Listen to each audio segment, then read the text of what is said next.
So 15వ అధ్యాయము బలి చక్రవర్తి స్వర్గమును జయించుట అనేటువంటి యొక్క అధ్యాయము. సో శాంతి మాతజీ, మీరు చాప్టర్ సమరీ ఉంటుంది కదా, అది మీరు ఇంద్రపురికి వెడలని వరకు చదవండి. శశికళ మాతజీ మిగతా చివరి పారాగ్రాఫ్ శంఖం పూరించే వరకు చివరి వరకు చదవండి. హరే కృష్ణ. 15వ అధ్యాయం బలిచక్రవర్తి స్వర్గమును జయించుట. విశ్వజిత్ యజ్ఞమును నిర్వహించిన పిమ్మట బలిచక్రవర్తి రథమును నానా విధములకు యుద్ధ సామాగ్రిని వరముగా బడిసినవాడై వానితో స్వర్గరాజుపై దండెత్తుట ఈ అధ్యాయమున వర్ణింపబడినది. దేవతలందరూ అతనికి భయపడిన వారై గురువాదేశముపై స్వర్గమును విడిచి వెళ్ళిరి. వామనదేవుడు 3 అడుగుల నేలను తీసుకొనడి నెపముతో బలిచక్రవర్తి నుండి సమస్తమును హరించి అతనిని బంధించిన విధమును పరీక్షిత్ మహారాజు తెలుసుకొనగోరెను. దానికి సుఖదేవ గోస్వామి ఇట్లు సమాధానం ఒసగెను. దేవదానవ యుద్ధమునందు ఈ స్కందములోని 11వ అధ్యాయమును వివరింపబడినది. పరాజితుడైన నిహతుడైన బలిచక్రవర్తి శుక్రాచార్యుని అనుగ్రహముచే పునర్జీవితుడయ్యను. పిమ్మట అతడు గురుదేవుడగు శుక్రాచార్యుని సేవలో నియుక్తుడయ్యను. భృగువంశీయులు అతని ఎడ ప్రసన్నులై విశ్వజిత్ యజ్ఞమును నియుక్తుని చేసిరి. ఆ యజ్ఞము పూర్తయినంతటా దాని నుండి రథము, అశ్వములు, ధ్వజము, విల్లు, కవచము, 2 తూణీరములు బయల్వడినవి. బలిచక్రవర్తి పితామహుడగు ప్రహ్లాదుడు అతనికి వాడిపోని పూమాలను వసగెను. శుక్రాచార్యుడు శంఖమును వసగెను. అంతటా బలి ప్రహ్లాదునికి, బ్రాహ్మణులకు, శుక్రాచార్యునికి నమస్కరించి ఇంద్రునితో పోరుటకు సన్నద్ధుడై సైనికులను కూడి ఇంద్రపురికి వెడలెను. హరే కృష్ణ. హరే కృష్ణ ప్రభుజీ. శంఖమును పూరించి అతడు ఇంద్రపురిపై దాడి చేయగా బలిచక్రవర్తి శక్తిని గాంచిన ఇంద్రుడు తన గురువు బృహస్పతి చెంతకేగిన. ఆ విధముగా గురువును సమీపించి బలి యొక్క బలమును గూర్చి వివరించిన ఇంద్రుడు తక్షణ కర్తవ్యమును గూర్చి అడిగాను. బ్రాహ్మణుల వలన బలికి అసాధారణమగు శక్తి కలిగినదనియు దేవతలు అతనితో పోరాడజాలరనియు అంతటా బృహస్పతి పలికెను. కనుక దేవదేవుని అనుగ్రహమును బడయుట ఒకటే దేవతలకు ఆశగా మిగిలాను. నిజమునకు వారికి వేరొక మార్గమే లేదు.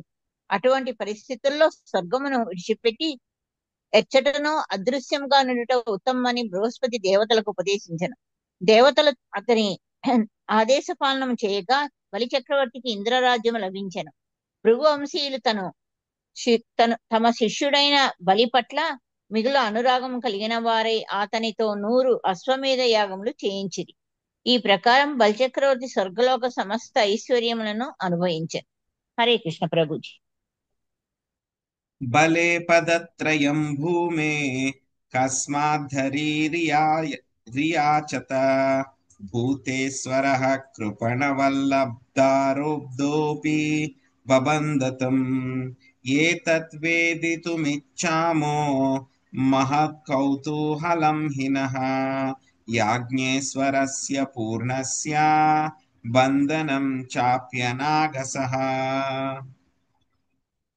శ్రీసుకం వాచ పరాజితశ్రీరసుభిశ్చహాపితో హీంద్రేణ రాజన్ భృగిసా జీవిత సర్వాత్మనా తానభజద్భృగూన్ బలి శిష్యో మహాత్మార్థనివేదనేన.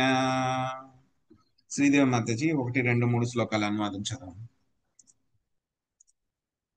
పరీక్షిత్ మహారాజు పలికెను. దేవదేవుడు సమస్తమునకు అధీశ్వరుడు అయినచో నిర్ధనుని వలె అతడేల బలిని 3 అడుగుల నేలను యాచించెను. తాను అడిగినది పొందినప్పటికీ అతనిని ఎందులకై బంధించును? ఈ విరుద్ధములైన విషయముల రహస్యములను తెలుసుకొనవలెనని నేను మిగుల కుతూహలముతో నున్నాను. 3rd శ్లోక. సుఖదేవ గోస్వామి పలికెను. రాజా, బలిచక్రవర్తి సమస్త ఐశ్వర్యములను కోల్పోయి యుద్ధమునందు నిహతుడైనంతటా భృగువంశీయుడగు శుక్రాచార్యుడు అతనిని పునర్జీవితుణ్ణి కావించెను. ఈ కారణమున మహాత్ముడగు బలి శుక్రాచార్యునికి శిష్యుడై తనకున్నదంతయు సమర్పించి శ్రద్ధతో అతనిని సేవింపదొడగెను. హరే కృష్ణ. హరే కృష్ణ. సో మనం చూసాం ఇక ఎప్పుడైతే కనుక మోహినిమూర్తి దేవతలందరికీ కూడాను అమృతాన్ని పంచిపెట్టేసింది, ఆవిడ వెళ్ళిపోయింది. వెళ్ళిపోయిన తర్వాత ఏమైతుంది మనం చెప్పుకున్నాం. అప్పుడు దేవతలకిను రాక్షసులకి దానవులకి మధ్యలో పెద్ద యుద్ధం జరిగింది. అందులో దేవతలు దానవులందరినీ కూడా ఓడించేశారు అని చెప్పి చెప్పుకున్నాం. సో ఏమవుతుంది, ఆ యుద్ధం చేస్తూ చేస్తూ బలి మహారాజు చనిపోతాడు అనమాట. యుద్ధం చేస్తూ చేస్తూ చనిపోతాడు ఆయన. సో ఆ విషయాన్ని గుర్తు చేస్తూ మళ్ళీ పరీక్షిత్ మహారాజు ప్రశ్న వేస్తారనమాట. సో ఏమిటి మొట్టమొదటి ప్రశ్న, ఎందుచేత భగవంతుడు ధనము లేనటువంటి వాడి కింద వెళ్ళి బలి మహారాజు దగ్గర 3 అడుగులైనటువంటి నేలని ఎందుకు ఆయన అర్థించాల్సి వచ్చింది, అర్థించాల్సిన అవసరం ఏమిటి ఆయనకి? ఇది మొదటి ప్రశ్న. రెండవది, ఆ తర్వాత బలి మహారాజు దగ్గర నుంచి మొత్తం 3 అడుగుల నేల అని చెప్పేసి మొత్తం ముల్లోకాలు కూడా ఆయన తీసేసుకున్న తర్వాత కూడా ఏం చేస్తారు, బలి మహారాజుని బంధిస్తారనమాట. మొత్తం బలి మహారాజు దగ్గర ఉన్నటువంటి సమస్తము కూడా తీసేసుకున్న తర్వాత వామనదేవి ఏం చేస్తారు, ఆ యొక్క సింహాసనం మీద కూర్చుని బలి మహారాజుని బంధిస్తారు. సో ఎందుకు బంధిస్తారు, బంధించాల్సిన అవసరం ఏమిటి, ఇవన్నీ కూడా నాకు చెప్పండి అని చెప్పేసి చెప్తారనమాట. దానికి సుఖదేవ్ గోస్వామి చెప్పడం మొదలు పెడతారు. సో శుక్రాచార్యుడు ఏం చేశారు, మళ్ళీ ఆ యుద్ధంలో చనిపోయిన తర్వాత శుక్రాచార్యుడి దగ్గర భృగు వంశీయుడు ఆయన దగ్గర వృత సంజీవిని విద్య ఉంటుందన్నమాట. ఆ విద్య ద్వారా ఏం చేస్తారు, మళ్ళీ బలి మహారాజుని బతికిస్తారనమాట. సో యాక్చువల్ గా ఇంద్రుడు ఏం చేస్తారు అని అంటే కనుక బలి మహారాజు వాళ్ళ యొక్క తండ్రి అయినటువంటి ఆ బలి మహారాజు యొక్క తండ్రిని కూడా అదే విధంగా ఆయన చంపేస్తారు. చంపేసి కూడా ఏం చేస్తారు, ఆయనకి శరీరాన్ని కూడా మొత్తం విరోచనుడు యొక్క శరీరాన్ని కూడా మొత్తం భస్మం చేసేస్తారు. సో అందుకని శుక్రాచార్యుడికి విరోచనుడిని బతికించే అవకాశం దొరకదు అనమాట. కానీ ఇక్కడ ఏంటంటే కనుక బలి మహారాజు యొక్క శరీరం దొరుకుతుంది కాబట్టి మళ్ళీ బలి మహారాజుని ఆయన మృత సంజీవిని విద్య ద్వారా పునర్జీవితుడిని ఆయన చేస్తారనమాట. సో ఆ తర్వాత ఎప్పుడైతే కనుక బలి మహారాజు ఆయనకు అర్థం అవుతుంది, నేను చనిపోయాను, మళ్ళీ నా యొక్క గురువు అయినటువంటి శుక్రాచార్యుడు భృగువంశస్థుడు, ఈయన వల్ల నేను మళ్ళీ బతికాను కాబట్టి నా యొక్క జీవితం అంతా కూడా ఈయనకి అర్పించాలి అని చెప్పేసి మొత్తం గురువు గారి యొక్క సేవలో పూర్తిగా శ్రద్ధతోటి ఆయన్ని సేవించడం మొదలు పెట్టారనమాట. తం బ్రాహ్మణ భృగువప్రీయమాణ ఆయా జయాన్వి స్వజతి త్రినాకం జిగీషమాణం విధినాభిషిచ్య మహాభిషేకేణ మహానుభావా తతో రథః కాంచన పట్టనందో హార్యాస్వతురంగవర్ణ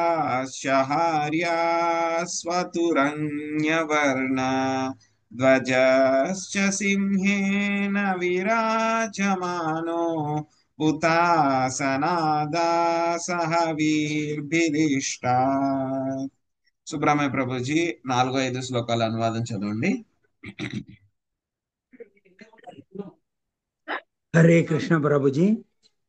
ఇంద్రరాజ్యమును జయింపకోరిన బలచక్రవర్తి పట్ల మిగుల ప్రసన్నులైన భృగువంశీయులకు బ్రాహ్మణులు అతనిని పవిత్రుని చేసి యథావిధిగా మహాభిషిక్తుని గావించిన పిమ్మట విశ్వజిత్ యజ్ఞమున నియుక్తుని గావించిరి.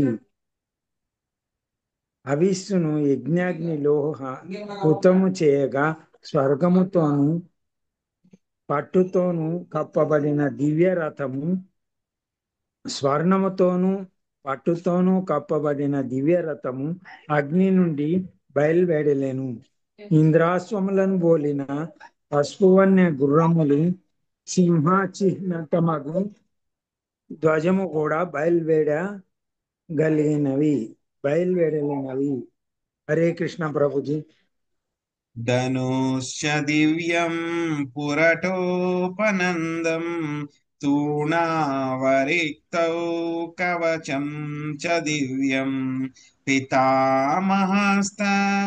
దదౌ చ మాలా మమ్లాన పుష్పాం జలజం చ శుక్రా ఏవం సవిప్రార్జితయో ధనార్థ స్థైకల్పితస్వాస్త్యనయో స్థయనోధ విప్రాన్ ప్రదక్షిణీకృత్య కృత ప్రణామ ప్ర ప్రహ్లాదమామంత్ర్య నమశ్చకార. భావని మాతజీ 6-7 శ్లోకాలు అనువాదించదండి. హరే కృష్ణ గారు. ఒక స్వర్ణ ధనస్సు, 2 అక్షయ తూనీరములు, ఒక దివ్య కవచము కూడా బయలువెడలినవి. బలిపితామహుడగు ప్రహ్లాదుడు అతనికి ఎన్నడును వాడని పూలమాలను వసగగా శుక్రాచార్యుడు సంకమునిచ్చెను. బ్రాహ్మణుల ఉపదేశానుసారము ప్రత్యేకమగు యజ్ఞమును నిర్వహించి వారి అనుగ్రహము చే సమస్త యుద్ధ సంభారములను పొందినంతటా బలి ఆ మహనీయులకు ప్రదక్షిణం చేసి నమస్కరించెను. అతడి ప్రహ్లాదుని కూడా వందనం చేశాను. హరే కృష్ణ. అదారుహ్యారథం దివ్యం భృగుదత్తం మహారథః శుశ్రగ్ధరోదసన్నహ్య ధన్వీ ఖడ్గీదృచేషుధీ హేమాంగాజలదः సద్బాహు స్ఫురన్మాకరకుండలః రరాజో రథమారూఢో దిష్ణ్యస్త్యాయివహ్యావవాట్ తుల్యైశ్వర్యాబలశ్రీభిः స్వయూధైర్ధైర్యయూధపై పిబర్భిరివకం దృగ్భిः దహ్వీపరిధీనివా వృతో వికర్షన్ మహతీమాసురీం ధ్వజీనీం విభుః యయావింద్రాపురం శ్రుద్వాం కంపయన్నివరోదసి. శాంతకుమారి మాత 9, 10, 11 శ్లోకాలు అనువాదం చదువు. హరే కృష్ణ ప్రభు.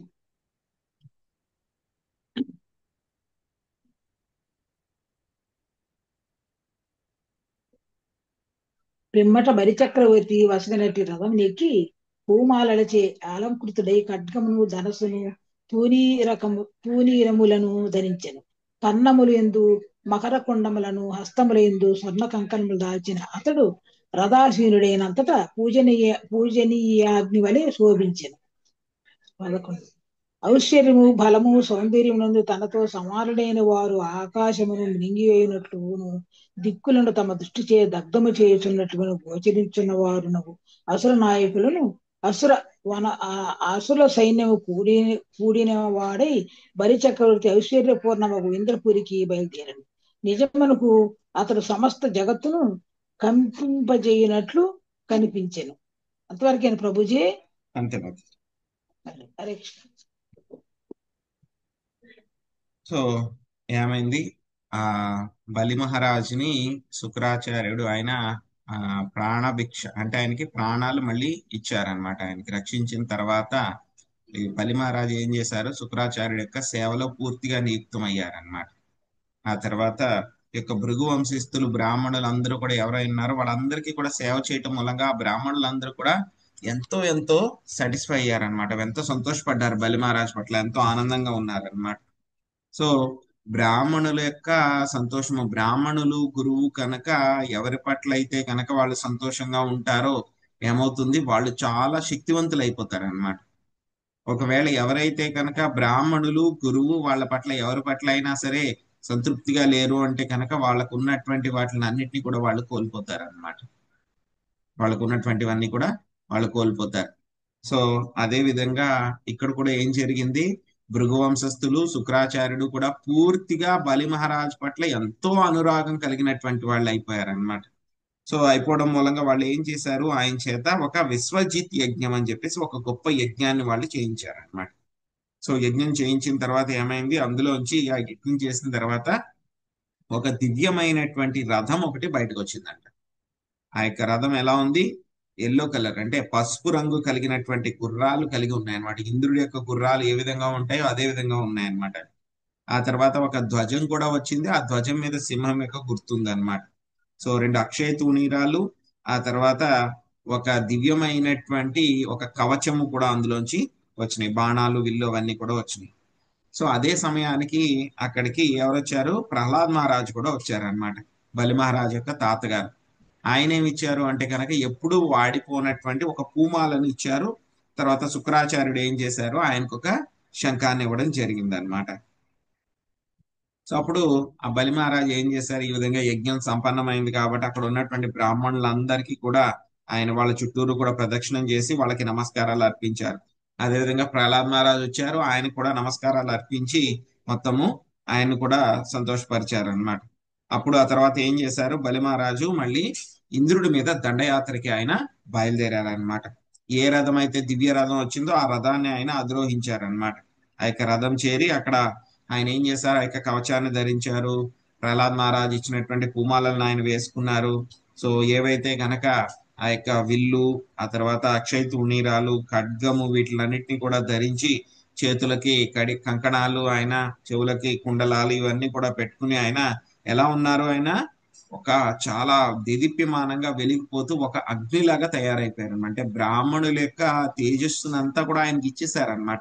అంతటి శక్తి బలి మహారాజుకు వచ్చేసింది అనమాట. ఇన్ఫాక్ట్ చెప్పాలంటే తర్వాత వచ్చేటువంటి అధ్యాయంలో చూస్తాం బలి మహారాజు ఎంత పవర్ఫుల్, ఎంత శక్తివంతుడు అయిపోయారని అంటే కనుక ఇంద్రుడి కంటే కూడా చాలా శక్తివంతుడు అయిపోయారు అనమాట ఆయన. సో అప్పుడు ఆయనకి ఎవరైతే కనుక మిగతా సైన్యం, దానవుల యొక్క సైన్యం ఎవరైతే ఉంటారో వాళ్ళందరినీ కూడా తీసుకుని ఆయన ఇంద్రపురికి ఆయన దండయాత్రకి బయలుదేరారు అనమాట. ఇంద్రపురికి అన్నమాట. సో ఎలా ఉంది అని అంటే కనుక ఆ ఇంద్రుడి యొక్క సిటీ, సో ఆ యొక్క స్వర్గం ఎలా ఉంది అని చెప్పి దాని గురించి వర్ణనే మనకు వస్తుంది. 12వ శ్లోకం నుంచి 22వ శ్లోకం దాకా ఇంద్రపురి ఎలా ఉంది అని వర్ణన వస్తుంది అనమాట. సో కానీ ఎలా ఉన్నారు బలి మహారాజ్ ఇక్కడ? సో మొత్తం చాలా అందంగా ఉన్నారు, చాలా ధనవంతుడి కింద. మొత్తం ఆకాశాన్ని మింగేస్తారా, అన్ని దిక్కుల్ని కూడా మింగేస్తారా అన్నంత బలంగా, శక్తివంతంగా సైన్యంతో ఆయన యొక్క ఇంద్రపురికి వెళ్ళడం జరిగిందనమాట. వెళ్తూ ఉన్నారు. ఇప్పుడు ఇంద్రపురి ఎలా ఉంది అని చెప్పేసి మనకి వర్ణన వస్తుంది. అవేంటో మనం చూద్దాం.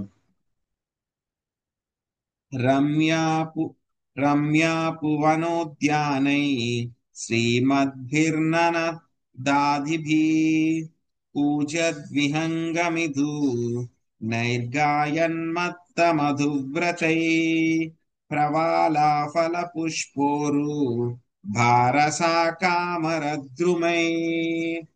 హంసా సారా చక్రవాకా రాండావాకులలాకులా నళిన్యో యత్ర క్రీడంతి ప్రమదాసుర సేవిత. వాసవి మాతాజీ 12-13 అనువాదం చదవండి. హరికృష్ణ ప్రభుజీ. ఇంద్రపురి అత్యంత మనోహరమగు నందనాది ఉపవనోద్యానములచే నిండియుండెను. పుష్పఫల పత్ర భారముచే అచటినున్న అమర వృక్షముల శాఖలు క్రిందకు వంగియుండెను. పూయిచున్న పక్షుల జంటలు గానము చేయుచున్న మధుపములతో ఆ ఉద్యానవనం నిండియుండి వాతావరణం అంతయు దివ్యముగా ఉండెను. 13. హంసలు, సారసములు, చక్రవాకములు, కారండవములతో నిండిన పద్మ సరోవరములు కలిగినట్టు ఆ ఉద్యానవనములలో సుందర స్త్రీలు దేవతలచే రక్షితులై క్రీడింతురు. హరే కృష్ణ ప్రభుజీ. ఆకాశాగజ్జయా దేవ్యా వృతాం పరికభూతయా ప్రాకారేణాగ్నివర్ణేన సాట్టలేనోన్నతేన చ రుక్మపట్టకపాటశ్చై ద్వారైస్ఫటిక గోపురై జుష్టాం విభక్త ప్రపదాం విశ్వకర్మా వినిర్మితాం. లక్ష్మీ శ్రీనివాసులు మాతాజీ 14-15 శ్లోకాలు అనువాదించుకోండి. హరే కృష్ణ ప్రభుజీ. దండ ప్రణామాలు. ఆ పట్టణము ఆకాశ గంగయని తెలియబడు గంగాజలముతో నిండినట్టి అగర్తలతోనూ అగ్నివర్ణములు కలిగిన ఎత్తైన ప్రాకారముల చేతను చుట్టబడి ఉండెను. ఆ ప్రాకారముపై యుద్ధ స్థానములు ఉన్నవి. తలుపులు స్వర్ణ నిర్మితములు కాగా ద్వారములు స్ఫటికమయమై ఉండెను. అవి అన్నియును పలు రహదారులతో కలపబడి ఉండెను. ఆ నగరము విశ్వకర్మచే నిర్మింపబడెను. హరే కృష్ణ ప్రభుజీ. ధన్యవాదాలు. సభా చతర్వరధ్యాఢ్యాం విమానైర్మార్యుర్భ ధైర్యుతాం शृङ्गाटकैर्मणिमयैर्वज्रविद्रुमवेदिभिः यत्र नित्यावयो रूपा श्यामा विरजवाससः भ्राजन्ते रूपवन्नार्यो यर्भिर्भिरिव वह्नया. సో 16-17 శ్లోకాలు అనువాదం సుబ్బరత్నం మాత చదవండి. హరే కృష్ణ ప్రభుజీ. ఆ పట్టణము ప్రాంగణములతో పాటు విశాలమగు రహదారులతోనూ సభాగృహములతోనూ కోట్ల కొలది విమానములతోనూ నిండి ఉండెను. కూడలి ప్రాంతముల మణిమయములై ఉండి అచట వజ్రములతోనూ పగడములతోనూ తయారైన వేదికలు ఏర్పాటు చేయబడెను. 17 నిర్మల వస్త్రధారణము చేసినట్టి నిత్య యవ్వన రూపవతులు ఆ పట్టణమున అగ్నిశిఖల వలె శోభించిరి. వారందరూ శ్యామ గుణములు కలిగి ఉండిరి. భాష్యం. శ్యామ గుణములు కలిగిన స్త్రీని గూర్చి శ్రీల విశ్వనాథ చక్రవర్తి ఠాకూర్లు ఇచట సూచన కావించి ఉండిరి. శీతాకాలే భవేదిష్ణ ఉష్ణకాలే సుశీతలః సుఖండినౌ యశాంతా శ్యామా పరికీర్తితాః. శీతాకాలమున వెచ్చని దేహములు, ఎండాకాలమున చల్లని దేహములు కలిగినదై సుఘటితమగు స్తనద్వయము కలిగిన శ్రీ శ్యామ అనబడును. హరే కృష్ణ. సురస్త్రీకేశవిభ్రష్టా నవసౌగంధికస్రజాం యత్రామోదముపాదాయ మార్గా ఆవతి మారుతః హేమచాలక్ష్య నిర్గచ్చ ధూమేనా గురుగంధినా పాండురేణ ప్రతిచ్ఛన్న మార్గే యాంతి సురప్రియా. చందనమాతాజీ 18-19 చదవండి. హరే కృష్ణ ప్రభుజీ. దండవత్ ప్రణామాలు. నగర వీధులలో వీచేడి గాలి దేహాంగనాల కురింద నుండి జాలువారిన పుష్పముల పరిమళములను కూడి ఉన్నది. 19 స్వర్ణగ పక్షముల నుండి బయలుదేరెడి శ్వేతవర్ణ సుగంధయుక్త అగరు ధూపములతో నిండిన రహదారులతో అప్సరసలు కనుముండెరి. హరే కృష్ణ ప్రభు. ముక్తావితానైర్మణిహేమకేతుభిः నానాపతాకవలభిభిరావృతం శిఖండిపారావ్రతభృంజనాదితం వైమానికస్త్రీకలగీతమంగళాం. మద్రుజ్య శంఖనాదకందునిభిస్వనైః సతాళవీణామురజేష్టవేణుభిः నృత్యై సవాద్యైరుపదేవ గీతకైः మనోరమాం స్వప్రభయాజితప్రభాం.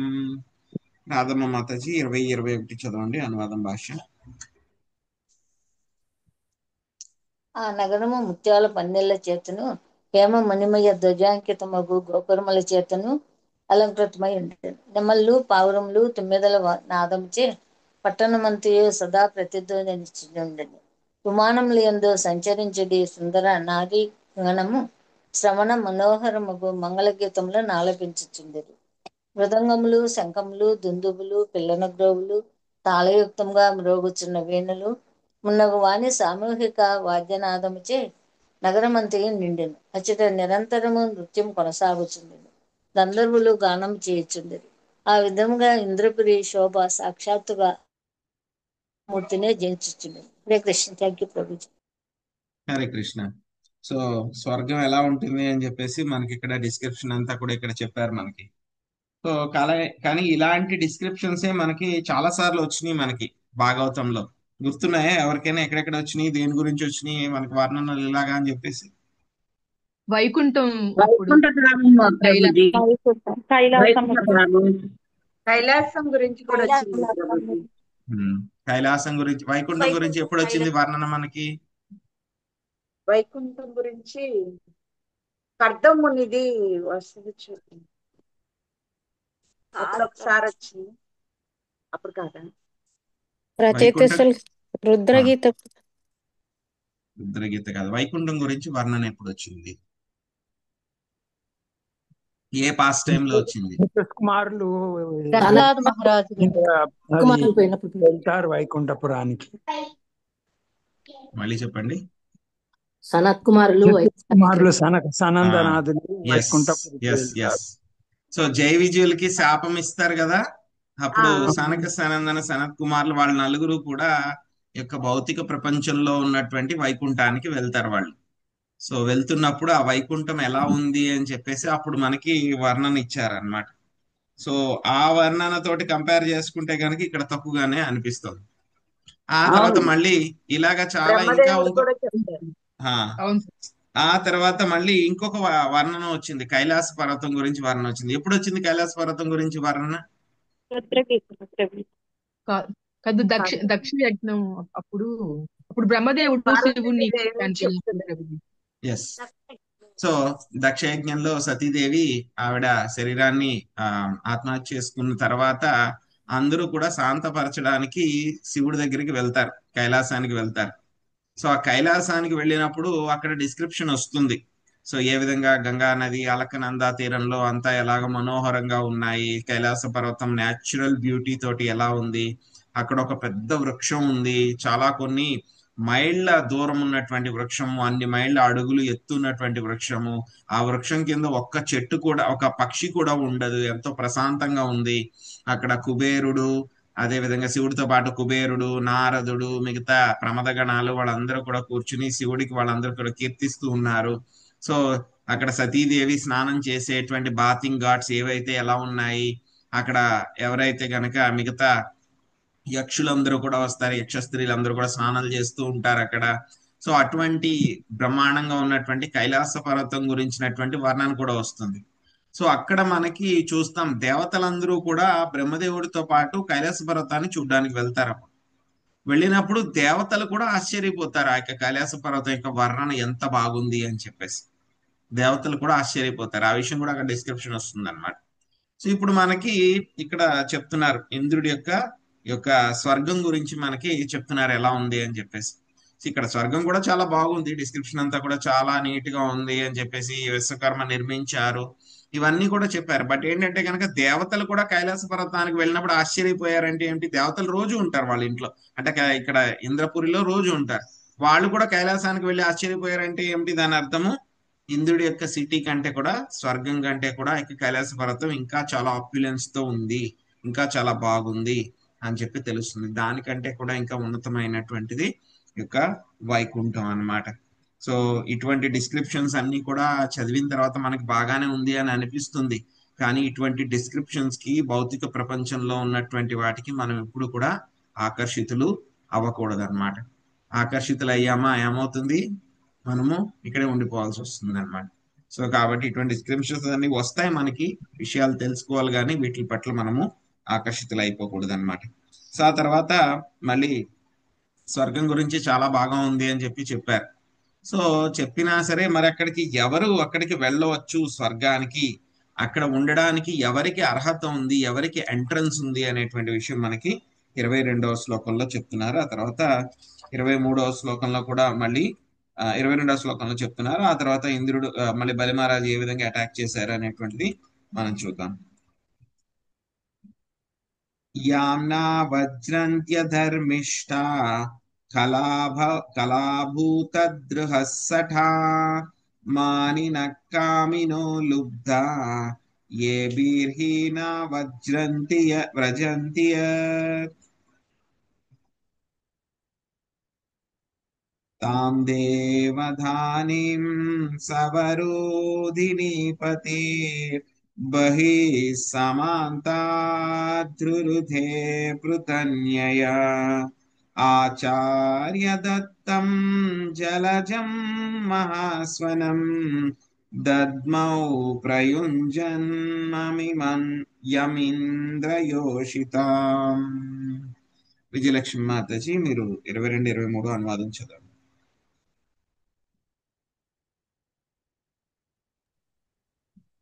హరే కృష్ణ ప్రభు.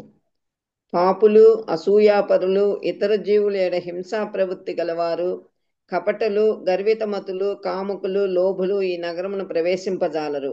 అచ్చటనున్న వారందరూ ఈ దోషములు లేనివారై ఉండిరి. 23. అసంఖ్యాకమగు సేనలకు అధిపతి అయిన బలిచక్రవర్తి ఆ ఇంద్రపురికి వెలుపల తన సైన్యమును మోహరించి అన్ని దిక్కుల నుండి దాడి చేసెను.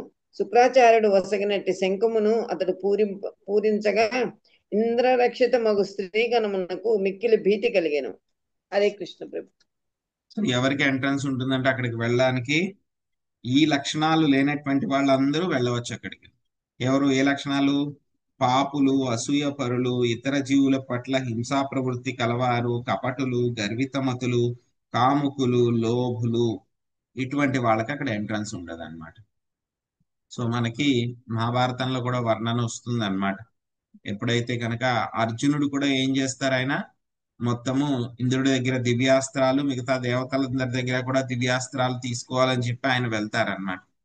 వెళ్ళినప్పుడు ఆయన కూడా ఈ యొక్క కైలాస పర్వతాన్ని వెళ్ళి మళ్ళీ అక్కడ పాశుపతాస్త్రాన్ని శివుడి దగ్గర నుంచి సంపాదించిన తర్వాత ఇంద్రుడు ఆయన తీసుకుని వెళ్తారు, స్వర్గానికి తీసుకుని వెళ్తారన్నమాట. సో అక్కడికి అర్జునుడు కూడా వెళ్ళడం జరుగుతుంది. కొన్ని రోజులు అక్కడ ఆయన స్టే చేసి మళ్ళీ ఆయన వెనక్కి రావడం జరుగుతుంది అనమాట. ఇంద్రుడు మిగతా దేవతలందరూ కూడా ఆయనకి దివ్యమైనటువంటి అస్త్రాలన్నీ కూడా ఇస్తారనమాట. సో అక్కడే అస్త్రాలన్నీ కూడా ఇస్తారనమాట. సో మనకి అర్జునుడు కూడా ఇక్కడికి స్వర్గానికి వెళ్ళారు, కానీ మిగతా పాండవులు అందరూ కూడా వెళ్ళలేదు. సో మళ్ళీ చివరిలో వాళ్ళు వెళ్తారని చెప్పి డిస్క్రిప్షన్ వస్తుంది అనమాట. సో ఇక్కడ ఏమైంది, అటువంటి వాళ్ళు ఎవరు కూడా వెళ్ళలేరు. దోషాలు ఉన్నటువంటి వాళ్ళు ఎవరు కూడా అక్కడికి వెళ్ళలేరు. అంటే ఆ దోషాలు లేనటువంటి వాళ్ళే అక్కడికి వెళ్ళగలుగుతారు. ఇంకా చెప్పాలి అని అంటే కనుక ఎవరైతే కనుక బాగా పుణ్యకర్మలు చేస్తారో, మనం చెప్పుకున్నాం కదా, పుణ్యము, పాపము, సకర్మ, వికర్మ, అకర్మ. ఎవరైతే బాగా సకర్మలన్నీ కూడా ఎక్కువ చేస్తారో వాళ్ళందరూ కూడా ఎక్కడికి వెళ్తారు, ఇక ఇంద్రలోకాలకు వెళ్ళి అక్కడ స్టే చేస్తారన్నమాట. సో ఇంద్రలోకంలో స్టే చేసే వాళ్ళలో కూడా రెండు రకాలు ఉంటారు. ఇంతకుముందు మనం చెప్పుకున్నాం కదా, దేవతలు, అదేవిధంగా ఇంద్రుడు, వీళ్ళందరూ గురించి చెప్పుకున్నాం కదా. వాళ్ళందరూ కూడా పర్మనెంట్ గా ఉంటారు. ఆ యొక్క మన్వంతరం అంతా కూడా పర్మనెంట్ గా ఉంటారు. మిగతా వాళ్ళందరూ ఏంటంటే ఎవరికైతే కనుక పుణ్యం ఉందో అక్కడికి వెళ్తారు. ఆ పుణ్యము ఖర్చు అయిపోతూ ఉంటుంది రోజు. సో ఆ పుణ్యం ఖర్చు అయిపోయిన తర్వాత మళ్ళీ వాళ్ళందరినీ కూడా అక్కడి నుంచి పంపించేయడం జరుగుతుంది అన్నమాట. సో ఈ విధంగా ఇప్పుడు ఏం చేశారు, బలి మహారాజు ఆ విధంగా సో ఆ శక్తులన్నీ కూడా సంపాదించుకున్న తర్వాత, బ్రాహ్మణుల యొక్క ఆశీర్వాదాలన్నీ కూడా పొందిన తర్వాత ఏం చేశారు, ఆయన ఇంద్రపురి దగ్గరికి బయటకు వచ్చి ఆయన సైన్యాన్ని అంతా కూడా మోహరించారనమాట. అన్ని దిక్కుల చుట్టూరు ఆయన దాడి చేశారనమాట. సో అప్పుడు ఏం చేశారు, శుక్రాచార్యుడు ఆయన ఒక శంఖం ఇచ్చారు కదా, ఆ శంఖాన్ని పూరిస్తే గనక ఆ యొక్క ఇంద్రపురిలో ఉన్నటువంటి స్త్రీలందరికీ కూడా చాలా భయం కలిగింది అని చెప్పి చెప్తున్నారు అనమాట. మగవాంస్తమభిప్రేత్య బలే పరమముద్యమం సర్వదేవాగణోపేతో గురుమేతాదువాచః భవన్యుద్యమో భూయాన్ బలేర్నా పూర్వవైరిణః అవిషహ్యామిమం మన్యే కేనాసీత్ తేజసోర్జితః. రాధమ్మ మాతాజీ మీరు చదివారా? మ్యూట్ లో ఉన్నారు ప్రభుజీ నేను చదవలేదు ప్రభుజీ. రాధమ్మ మాతాజీ చదవండి. 23 చదవండి రాధమ్మ మాతాజీ. 24 పాషాం లక్ష్మి మాతాజీ చదవండి. చదివాను ప్రభుజీ. చదివారా? చదివితే విజయలక్ష్మి మాతాజీ చదవండి 23. సో 24 పాషాం లక్ష్మి మాతాజీ చదవండి. నేను చదివాను ప్రభు, ఇప్పుడు నేనే చదివింది. చదవలేదు ప్రభుజీ. ప్రభుజీ నేను కూడా చదవలేదు ప్రభుజీ. అలాగే అలాగే. సో మంజుల మాతాజీ 23 చదవండి. 24 ఒక్క నిమిషం.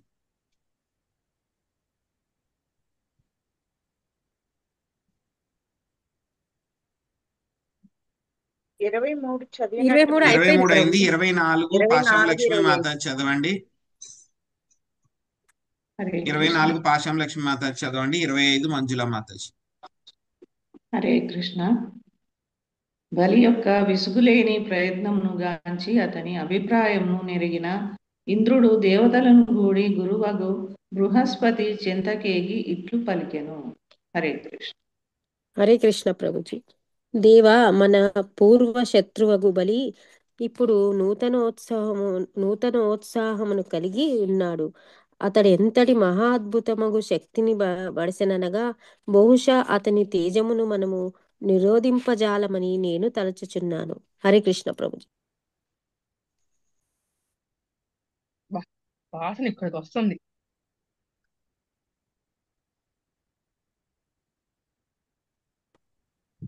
ప్రభు మ్యూట్ లో మ్యూట్ లో ఉన్నారు ప్రభుజీ. మీరు ప్రభుజీ. నైనం కశ్చిత్ కుతో వాపి ప్రతివ్యోఢుమధీశ్వరః పిబన్నివా ముఖేనేదం లిహనేదం లిహన్నివాదిసేదస దహన్నివాదిసో దృగ్భి సంవర్తాగ్నిరివోత్తిదా. మహాలక్ష్మి మాత చదవండి. హరే కృష్ణ ప్రభుజీ. బలి యొక్క సేనావ్యూహమును ఎవ్వడును అడ్డగింపజాలడు. సమస్త విశ్వమును అతడు నోటితో త్రాగివేయు యత్నించుచున్నట్లుగాను దశ దిశలను నాలుగుతో ఆస్వాదించుచున్నట్లుగాను అన్ని దిక్కుల యందును చూపుతో అగ్నిని రగుల్చుచున్నట్లుగాను గోచరించుచున్నది. నిజముగా అతడు సంవర్తక ప్రళయాగ్ని వలె రేగుచున్నాడు. హరే కృష్ణ ప్రభుజీ. బ్రూహి కారణమేతస్య దుర్దర్శాత్వస్య మద్రిపో ఓజస్సహో బలం తేజో యతయేతస్య ముద్యమః. లక్ష్మీ నాగేశ్వరి మాత చదవండి. హరే కృష్ణ ప్రభు. బలి యొక్క ఈ బలము, సాహసము, తేజస్సు, జయమునకు కారణమేమిటో దయచేసి నాకు తెలియజేయుడు. అతడింత ఉత్సాహవంతుడు ఎట్లు కాగలిగాను. హరే కృష్ణ. సో ఇక్కడ దేవతలందరూ కూడా చూసారనమాట. బలి మహారాజు అటాక్ చేయడానికి వచ్చేసారు. మొత్తం చుట్టూరు అంతా కూడా సైన్యాన్ని మోహరించేశారు. బలి చక్రవర్తిని చూస్తే కనుక బలి మహారాజు ఆయన చాలా బలవంతుడి కింద ఉన్నారు, తేజస్సుతో వెలిగిపోతూ ఉన్నారు ఆయన. సో అప్పుడు ఇంద్రుడు ఏం చేశారు, తన గురువు అయినటువంటి బృహస్పతి దగ్గరికి పరిగెత్తుకుంటూ వెళ్ళారు మిగతా దేవతలందరితోనూ అక్కడ కలిసి. సో ఆయన దగ్గరికి వెళ్ళి ఈ విధంగా చెప్తున్నారు అనమాట. ఇంద్రుడు బృహస్పతితో ఆయన చెప్తున్నారు అనమాట. సో మన పాత శత్రువు అయినటువంటి బలి మహారాజు మళ్ళీ తిరిగి వచ్చాడు, చాలా ఉత్సాహంతో వచ్చాడు. ఈసారి చెప్పలేనంత దివ్యమైనటువంటి శక్తితోటి వచ్చాడు. చూస్తూ ఉంటే కనుక అటువంటి శక్తిని నేను ఆపలేనేమో అని అనిపిస్తుంది. సో ఎలాంటి యొక్క సైన్యాన్ని తీసుకుని వచ్చాడు అంటే కనుక మనల్ని ఆపోజిట్ గా మనము తట్టుకుని నిలబడగలగడం, యుద్ధం చేయడం కష్టమేమో అని చెప్పి అని అనిపిస్తోంది. ఆయన ఎలా కనిపిస్తున్నాడు అంటే కనుక విశ్వాన్నంతా కూడా తాగేస్తాడు ఆయన, మొత్తం 10 దిక్కుల్ని కూడా ఆయన నాకేస్తాడు అన్నట్లు. సో మొత్తము సృష్టి అంతంలో చివరిలో వచ్చేటువంటి సంవర్తక అనేటువంటి అగ్నిలాగా ఆయన వచ్చాడు. ఆయనకి ఇంతటి శక్తి, అదే విధంగా ఈ యొక్క బలము, ఆయనకి ఇంత ప్రభావము, ఇటువంటి ఉత్సాహము ఎక్కడి నుంచి వచ్చినాయి బలికి? దీని గురించి నాకు దయచేసి చెప్పండి అని చెప్పేసి బృహస్పతిని అడగడం జరిగింది అనమాట. ఆ తర్వాత బృహస్పతి ఏం చెప్తారు, సో బలి మహారాజు ఏ విధంగా ఆ యొక్క స్వర్గం మీద ఆధిపత్యాన్ని పొందుతారు అనేటువంటిది మనము మళ్ళీ వచ్చే వారం తెలుసుకుందాం. హరే కృష్ణ.